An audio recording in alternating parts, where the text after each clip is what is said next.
अस्सलाम वालेकुम नाज़रीन। आज मैं फिर एक और बहुत ही इम्पॉर्टेंट टॉपिक के साथ आई हूँ जो कि वाइडली गूगल्ड टॉपिक है। और उसके अलावा जब कपल्स हमारे पास आते हैं तो चलते चलते जो है हस्बैंड अपनी वाइफ को धोखा दे के कहते हैं कि ज़रा डॉक्टर से ये तो पूछो। तो वो क्या होता है क्वेश्चन, वो ये होता है कि डॉक्टर साहब क्या हम प्रेगनेंसी के दौरान सेक्स कर सकते हैं।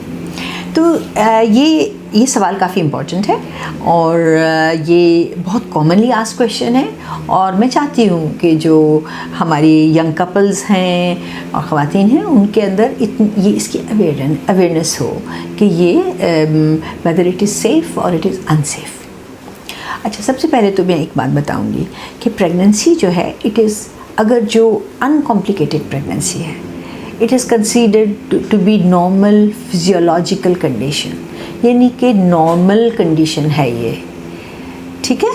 प्रेगनेंसी जो है ये बिल्कुल, अगर इसके अंदर कोई कॉम्प्लिकेशन नहीं है तो ये नॉर्मल कंडीशन है।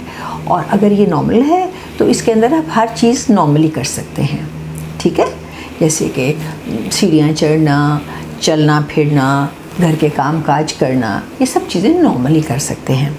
लेकिन अगर और उसमें ऑफ कोर्स शामिल है सेक्स, वो भी आप कर सकते हैं, आप हस्बैंड से मिल सकते हैं, इसमें कोई प्रॉब्लम की बात नहीं है। लेकिन अगर आपकी प्रेगनेंसी कॉम्प्लिकेटेड प्रेगनेंसी है या खुदा न खास्ता आपको पिछली प्रेगनेंसी में कोई कॉम्प्लिकेशन हो गई है, जैसे कि आपको प्री टर्म डिलीवरी हो गई या आपके बहुत सी मिसकैरेजेस हो रही हैं या आपको प्रेगनेंसी के दौरान ब्लीडिंग हो गई है या करंट प्रेगनेंसी में आपके गायनेकोलॉजिस्ट आपको रेस्ट का एडवाइस कर रही हैं ड्यू टू सम रीज़न। वो सम रीज़न ये भी हो सकती है कि मुमकिन है कि पिछली प्रेगनेंसी में आपको प्री टर्म डिलीवरी हो गई थी या पिछली प्रेगनेंसी में आपको मिड ट्राइमेस्टर लॉस हो गया, यानी कि सेकंड ट्राइमेस्टर ऑफ प्रेगनेंसी में आपको मिसकैरेज हुआ। तो उस सूरत में हम एडवाइस करते हैं कि आपको सेक्स से इज्तनाब करना चाहिए। या बाज़ दफ़ा हम फिर ये कहते हैं कि उसमें आपको थोड़ा सा रेस्ट ज़्यादा करना चाहिए। या बाज़ दफ़ा हम ये कहते हैं कि अगर प्लेसेंटा नीचा है, यानी कि बच्चे की जो आंवल होती है अगर वो नीचे अटैच्ड है, लो लाइंग है और या उससे कोई स्पॉटिंग हो गई है, तो भी हम मना करते हैं कि आपको हस्बैंड से नहीं मिलना चाहिए।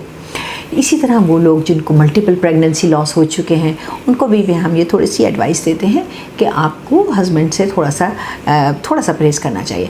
लेकिन जो इम्पॉर्टेंट चीज़ है वो ये है कि वो प्रेगनेंसी जो कि नॉन हाई रिस्क प्रेगनेंसी है या अगर आपकी पहली प्रेगनेंसी है और आपको कोई किसी भी किस्म की कोई कॉम्प्लिकेशन नहीं है और हर चीज़ ठीक चल रही है, तो उस सूरत में आप मतलब आप आराम से सेक्स कर सकते हैं, उसमें कोई मसले की बात नहीं है।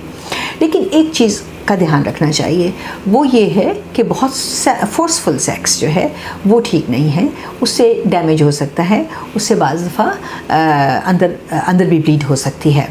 और दूसरी बात ये कि जो थर्ड ट्राइमेस्टर ऑफ प्रेगनेंसी है उसमें चूँकि काफ़ी वज़न काफ़ी बच्चा काफ़ी बड़ा होता है और पेट आगे की तरफ काफ़ी निकला होता है, तो थोड़ा सा उस दौरान केयरफुली सेक्स करनी चाहिए। अगर आप मिलना ही चाहते हैं हस्बैंड, मतलब अगर आप करना चाहते हैं तो आप साइडवेज कर सकते हैं, यानी कि करवट लेके लेट जाएं ताकि जो है पेट के ऊपर प्रेशर ना पड़े।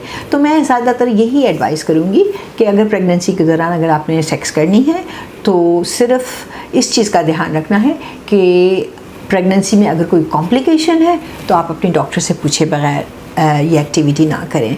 लेकिन अगर प्रेगनेंसी में कोई कॉम्प्लिकेशन नहीं है और अगर आपके डॉक्टर ने इस किस्म की कोई स्पेसिफिक हिदायत आपको नहीं दी तो ये आपके लिए परफेक्टली सेफ़ है।